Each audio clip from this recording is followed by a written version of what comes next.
ದೆಹಲಿಯಲ್ಲಿ ವಿದ್ಯಾರ್ಥಿಗಳ ಮೇಲೆ ಸಿಜೆಪಿಯವರ ಮೇಲೆ ಲಾಠಿ ಚಾರ್ಜ್ ಮಾಡಿದ್ಯಾರು, ಅದಕ್ಕೆ ಆದೇಶವನ್ನು ಕೊಟ್ಟಿದ್ಯಾರು ಅನ್ನೋದು ಪ್ರತಿಪಕ್ಷದವರ ಪ್ರಶ್ನೆ. ಈಗಾಗಲೇ ಜಾರ್ಖಂಡ್ನಲ್ಲಿ ಆಗಿರುವಂತಹ ಲಾಠಿ ಚಾರ್ಜ್ ಬಗ್ಗೆ ಕೂಡ ಆಡಳಿತ ಪಕ್ಷದವರು, ಕೇಂದ್ರದಲ್ಲಿರುವಂತಹ ಆಡಳಿತ ಪಕ್ಷದವರು ಪ್ರಶ್ನೆಯನ್ನು ಮಾಡ್ತಾ ಇದ್ದಾರೆ. ಕಾಂಗ್ರೆಸ್ ನಾಯಕರನ್ನ ಈ ಲಾಠಿ ವಿಚಾರದಲ್ಲಿನೇ ದೊಡ್ಡದಾದಂತಹ ಫೈಟ್ ಕೂಡ ನಡೀತಾ ಇರುವಂಥದ್ದು. ಆದರೆ ಸಂಸತ್ತಿನ ಕಲಾಪಕ್ಕೆ ಅಮಿತ್ ಶಾ ಅವರು ಬರಬೇಕು ಅನ್ನುವಂತಹ ಪಟ್ಟನ್ನು ಹಿಡಿದಿದೆ ಕಾಂಗ್ರೆಸ್. ಅಮಿತ್ ಶಾ ಅವರು ಸಂಸತ್ ಕಲಾಪಕ್ಕೆ ಬರಬೇಕು. ಲೋಕಸಭೆಯಲ್ಲಿ ಕೋಲಾಹಲ, ಕಲಾಪವನ್ನ ಮುಂದೂಡಿಕೆ ಮಾಡಲಾಗಿದೆ. ಚರ್ಚೆಗೆ ನಾವೇನೋ ರೆಡಿ ಇದ್ದೀವಿ, ಚರ್ಚೆ ಮಾಡೋಣ ಬನ್ನಿ ಅಂತ ಹೇಳಿ ಅಮಿತ್ ಶಾ ಅವರು ಕೂಡ ಸವಾಲಿಸಿದ್ದಾರೆ. ಇವತ್ತು 3 ಗಂಟೆಯಿಂದ ನಾಳೆ 3 ಗಂಟೆವರೆಗೂ ಕೂಡ ಚರ್ಚೆ ನಡೀಲಿ, ಎಲ್ಲ ರೀತಿಯ ಪ್ರಶ್ನೆಗಳನ್ನು ನೀವು ಕೇಳಬಹುದು, ಅದೆಲ್ಲದಕ್ಕೂ ನಾವು ಉತ್ತರವನ್ನು ಕೊಡ್ತೀವಿ ಅನ್ನುವಂತಹ ಉತ್ತರವನ್ನು ಅಮಿತ್ ಶಾ ಅವರು ಕೊಟ್ಟಿದ್ದಾರೆ. ಆದರೆ ಇವತ್ತು ಕೂಡ ಸದನದಲ್ಲಿ ಚರ್ಚೆ ನಡೀಲೇ ಇಲ್ಲ. ಹಾಗಾದ್ರೆ ಏನೇನು ನಡೀತಾ ಇದೆ, ಯಾವ ಕಾರಣಕ್ಕಾಗಿ ಇಂಥದ್ದೊಂದು ಸ್ಥಿತಿಯನ್ನ ನಿರ್ಮಾಣ ಮಾಡಲಾಗಿದೆ ಅನ್ನೋದನ್ನು ನಾವು ಗಮನಿಸಬೇಕು. ಚರ್ಚೆಗೆ ಸಿದ್ಧ, ಚರ್ಚೆ ಮಾಡೋಣ ಅಂತೇಳಿ ಅಮಿತ್ ಶಾ ಅವರು ಸವಾಲನ್ನು ಎಸೆದಿದ್ದಾರೆ ಪ್ರತಿಪಕ್ಷಗಳವರಿಗೆ. ಬನ್ನಿ ನಾವು ಚರ್ಚೆ ಮಾಡೋಣ, ನಾವು ಸಿದ್ಧರಿದ್ದೇವೆ ಅನ್ನೋದನ್ನು ಹೇಳಿದ್ದಾರೆ. ಆದರೆ ಮೊದಲು ನೀವು ಕಲಾಪಕ್ಕೆ ಬನ್ನಿ ಅಂತೇಳಿ ರಾಹುಲ್ ಗಾಂಧಿ ಅವರು ಕೇಳ್ತಾ ಇದ್ದಾರೆ. ನೀವು ಮೊದಲು ಕಲಾಪಕ್ಕೆ ಬನ್ನಿ, ಸದನಕ್ಕೆ ಬನ್ನಿ ಅಂತೇಳಿ. ವಿದ್ಯಾರ್ಥಿಗಳ ಹಿತರಕ್ಷಣೆಗೆ ನಾವು ಬದ್ಧರಾಗಿದ್ದೇವೆ ಅಂತೇಳಿ ಅಮಿತ್ ಶಾ ಅವರು ಹೇಳ್ತಾ ಇದ್ರೆ, ಲಾಠಿ ಚಾರ್ಜ್ ಅನ್ನು ಮಾಡಿಸಿದ್ಯಾರು ಅನ್ನೋಂತಹ ಪ್ರಶ್ನೆಯನ್ನ ಎತ್ತುತ್ತಾ ಇರುವಂಥದ್ದು ರಾಹುಲ್ ಗಾಂಧಿ. ವಿದ್ಯಾರ್ಥಿಗಳ ಮೇಲೆ ಲಾಠಿ ಚಾರ್ಜ್ ಮಾಡಿದ್ಯಾರು ಅಂತ ಪ್ರಶ್ನೆಯನ್ನ ಎತ್ತುತ್ತಾ ಇದ್ದಾರೆ. ಸದನದಲ್ಲೇ ಉತ್ತರವನ್ನ ಕೊಡ್ತೇನೆ, ಯಾವುದೇ ಪ್ರಶ್ನೆಗಳಿಗೆ, ನಿಮ್ಗಿರುವಂತಹ ಯಾವುದೇ ಪ್ರಶ್ನೆಗಳಿಗೆ ಸದನದಲ್ಲೇ ಉತ್ತರ ಕೊಡ್ತೇನೆ ಅಂತೇಳಿ ಅಮಿತ್ ಶಾ ಅವರು ಹೇಳಿದ್ರೆ, ಕಾಲ್ಪನಿಕ ಭಾಷಣ ನಮಗೆ ಬೇಕಾಗಿಲ್ಲ ಅಂತ ಹೇಳಿ ರಾಹುಲ್ ಗಾಂಧಿ ಅವರು ತಿರುಗೇಟನ್ನ ಕೊಡ್ತಾ ಇದ್ದಾರೆ. ಹಾಗೂ ನಿಯಮಗಳ ಪ್ರಕಾರವೇ ಚರ್ಚೆ ಆಗಲಿ, ಸದನದ ನಿಯಮಗಳು ಏನು ಹೇಳ್ತಾವೋ ಅದರ ಪ್ರಕಾರವಾಗಿಯೇ ಚರ್ಚೆ ಆಗಲಿ ಅಂತ ಹೇಳಿ ಅಮಿತ್ ಶಾ ಅವರು ಸವಾಲನ್ನು ಎಸೆದ್ರೆ, ಸರ್ಕಾರಕ್ಕೂ ಸ್ಪೀಕರ್ಗೂ ಈ ಚರ್ಚೆಗಳ ಬಗ್ಗೆನೇ ಆಸಕ್ತಿ ಇಲ್ಲ ಅಂತ ಹೇಳಿ ಪ್ರತಿಪಕ್ಷದವರು ತಿರುಗೇಟನ್ನು ಕೊಡ್ತಾ ಇದ್ದಾರೆ. ಹೀಗೆ ಏಟು ಎದುರೇಟು ನಡೀತಾ ಇದೆ.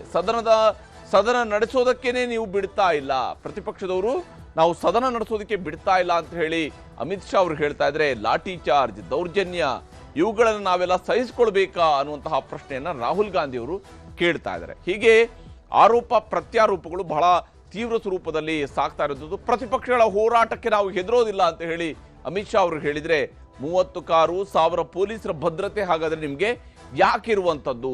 ನೀವು ನಮ್ಮ ಹೋರಾಟಕ್ಕೆ ಬಗ್ಗಲ್ಲ, ನಮ್ಮ ಹೋರಾಟಕ್ಕೆ ಹೆದರಲ್ಲ ಅಂತ ಹೇಳಿ ಆದ್ರೆ ಇಷ್ಟೊಂದು ಭದ್ರತೆ ಯಾಕೆ ಅನ್ನುವಂತಹ ಪ್ರಶ್ನೆಯನ್ನ ರಾಹುಲ್ ಗಾಂಧಿ ಅವರು ಕೇಳ್ತಾ ಇದ್ದಾರೆ. ಇಲ್ಲಿ ಅಮಿತ್ ಶಾ ಅವರ ಮಾತುಗಳು ಏನೇನಿದ್ವು, ಇವತ್ತು ಅವರು ಮಾತನಾಡ್ತಾ ಯಾವೆಲ್ಲ ವಿಚಾರಗಳನ್ನು ಪ್ರಸ್ತಾಪ ಮಾಡಿದ್ದಾರೆ ಹಾಗೂ ಅದಕ್ಕೆ ಏನು ಕೌಂಟರ್ ಅನ್ನು ಕೊಟ್ಟಿದ್ದಾರೆ ರಾಹುಲ್ ಗಾಂಧಿ ಅನ್ನೋದನ್ನು ನಿಮ್ಗೆ ತೋರಿಸ್ತೀನಿ. संसद भवन के अंदर विपक्ष संसद को चलने ही नहीं दे रहा है, दोनों गृहों में, तो कोई जाकर क्या करेगा?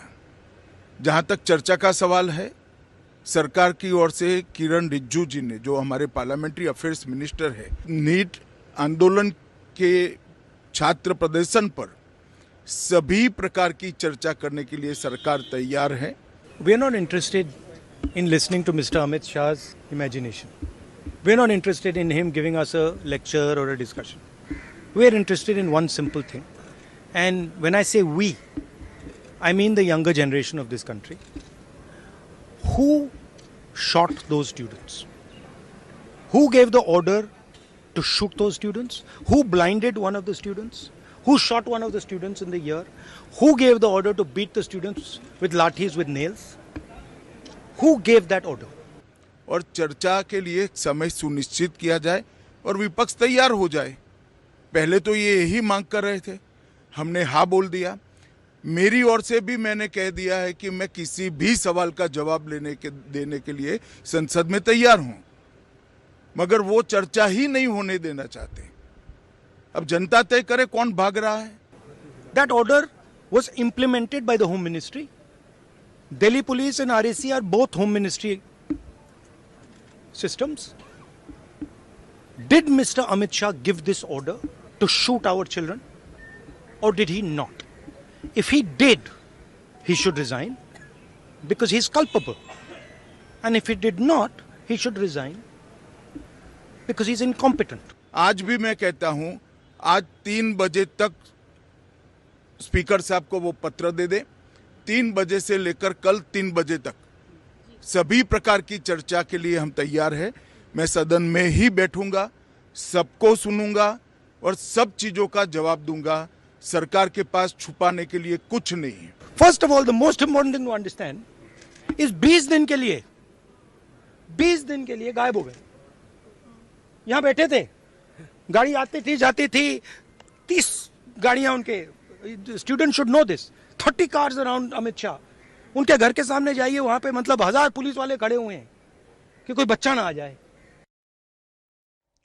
ಹೀಗೆ ಇಲ್ಲಿ ಆರೋಪ ಪ್ರತ್ಯಾರೋಪಗಳು ನಡೀತಾ ಇದ್ದಾವೆ. ಅಮಿತ್ ಶಾ ಅವರು ಹೇಳಿದ್ದಾರೆ ನಾವು ಚರ್ಚೆಗೆ ರೆಡಿ ಇದ್ದೀವಿ ಅಂತ ಹೇಳಿ. ಇದರ ನಡುವೆ ಅಮಿತ್ ಶಾ ಅವರು ಇನ್ನೊಂದು ಪತ್ರವನ್ನು ಕೂಡ ಬರ್ತಿದ್ದಾರೆ. ಸ್ಪೀಕರ್ ಅವರಿಗೆ ಅಮಿತ್ ಶಾ ಅವರು ಪತ್ರ ಬರ್ತಿದ್ದಾರೆ. ನೀಟ್ ಪರೀಕ್ಷೆಯ ಬಗ್ಗೆ ಚರ್ಚೆಗೆ ಸಿದ್ಧರಿದ್ದೇವೆ, ಸರ್ಕಾರದ ಕಡೆಯಿಂದ ನಾವು ಸಿದ್ಧರಿದ್ದೇವೆ, ನೀಟ್ ಬಗ್ಗೆ ಚರ್ಚೆ ಆಗಲಿ ಅನ್ನೋದನ್ನು ಅವ್ರು ಹೇಳಿದ್ದಾರೆ. ಕಲಾಪ ಸಲಹಾ ಸಮಿತಿ ಸಭೆಯಲ್ಲೂ ಕೂಡ ಇದನ್ನ ಮನವರಿಕೆ ಮಾಡಿಕೊಡಲಾಗಿದೆ ಅನ್ನುವಂಥದ್ದನ್ನ ತಮ್ಮ ಪತ್ರದಲ್ಲಿ ಅಮಿತ್ ಶಾ ಅವರು ಉಲ್ಲೇಖ ಮಾಡಿದ್ದಾರೆ.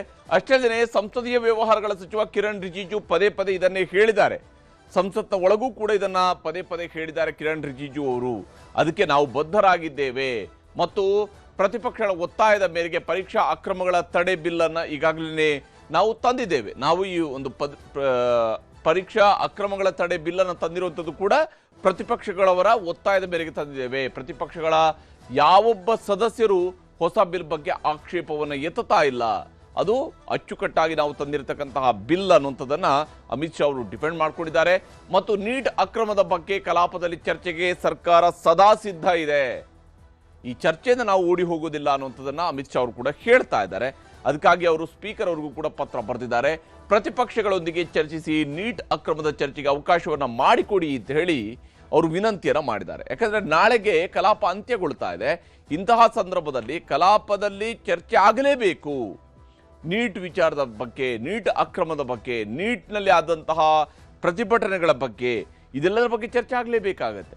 ಹಾಗಾಗಿ ಅಮಿತ್ ಶಾ ಅವರು ಕೂಡ ಹೇಳಿದರೆ ನಾನು ಸಿದ್ಧನಿದ್ದೇನೆ ಅಂತೇಳಿ. ಚರ್ಚೆಯ ಸಂದರ್ಭದಲ್ಲಿ ನಾನು ಸದನದಲ್ಲೇ ಕುಳಿತು ಎಲ್ಲರ ಮಾತುಗಳನ್ನು ಕೂಡ ಕೇಳ್ತೇನೆ, ಸದನದಲ್ಲೇ ಕುಳಿತುಕೊಳ್ತೇನೆ, ಎಲ್ಲರ ಮಾತುಗಳನ್ನು ಕೇಳ್ತೇನೆ. ಆದರೆ ಚರ್ಚೆಗೆ ಅವರು ಕೂಡ ಬರಬೇಕು. ಪ್ರತಿಪಕ್ಷಗಳ ನಾಯಕರ ಎಲ್ಲ ಪ್ರಶ್ನೆಗಳಿಗೆ ಕೂಡ ನಾನು ಉತ್ತರವನ್ನು ಕೊಡ್ತೇನೆ. ಸದನದ ಒಳಗಡೆ ಅವರು ಪ್ರಸ್ತಾಪಿಸಲಿ, ಯಾವುದೇ ವಿಷಯ ಇದ್ರೂ ಕೂಡ ಅವರು ಪ್ರಸ್ತಾಪಿಸಲಿ, ಅದಕ್ಕೆ ನಾವು ಉತ್ತರವನ್ನು ಕೊಡ್ತೀವಿ ಅಂತೇಳಿ ಅಮಿತ್ ಶಾ ಅವರು ಕೂಡ ಕೌಂಟರ್ ಮಾಡಿದ್ದಾರೆ. ಕೇಂದ್ರ ಗೃಹ ಸಚಿವರು ಈ ರೀತಿಯಾದ ಒಂದು ಪತ್ರವನ್ನು ಸ್ಪೀಕರ್ಗೆ ಬರೆಯೋದ್ರ ಮೂಲಕವಾಗಿ ತಾವು ಚರ್ಚೆಗೆ ಸಿದ್ಧರಿದ್ದೇವೆ ಅನ್ನೋದನ್ನು ಹೇಳಿದ್ದಾರೆ. ಆದರೆ ಈ ವಿಚಾರದಲ್ಲಿ ಕೆ.ಸಿ. ವೇಣುಗೋಪಾಲ್ ಅವರು ಯಾವ ಸ್ವರೂಪದಲ್ಲಿ ರಿಯಾಕ್ಟ್ ಮಾಡಿದ್ದಾರೆ ಅನ್ನೋದು ಕೂಡ ನಿಮಗೆ ತೋರಿಸ್ತೀನಿ. Today, 12 o'clock, we got a message from Lok Sabha Secretary that Amit Shah ji is moving this bill. But Amit Shah ji today also absent. MOS moved the resolution for sending it to JPC. Okay, instead of bulldozing the legislation in the DIN, they are sending to the bill is JPC. ಹೀಗೆ ಸದನದ ಒಳಗಡೆ ಲೋಕಸಭೆ, ರಾಜ್ಯಸಭೆ ಈ ಎರಡೂ ಸದನಗಳಲ್ಲೂ ಕೂಡ ಕಳೆದ ಈ ಒಂದು ಚರ್ಚೆ ಯಾವಾಗದಿಂದ ಆರಂಭ ಆಯಿತು, ಮುಂಗಾರು ಅಧಿವೇಶನ ಯಾವತ್ತಿಂದ ಶುರುವಾಯಿತು, ಅಲ್ಲಿಂದ ಇಲ್ಲಿವರೆಗೂ ಕೂಡ ಯಾವುದೇ ಚರ್ಚೆಗಳು ನಡೆದಿಲ್ಲ.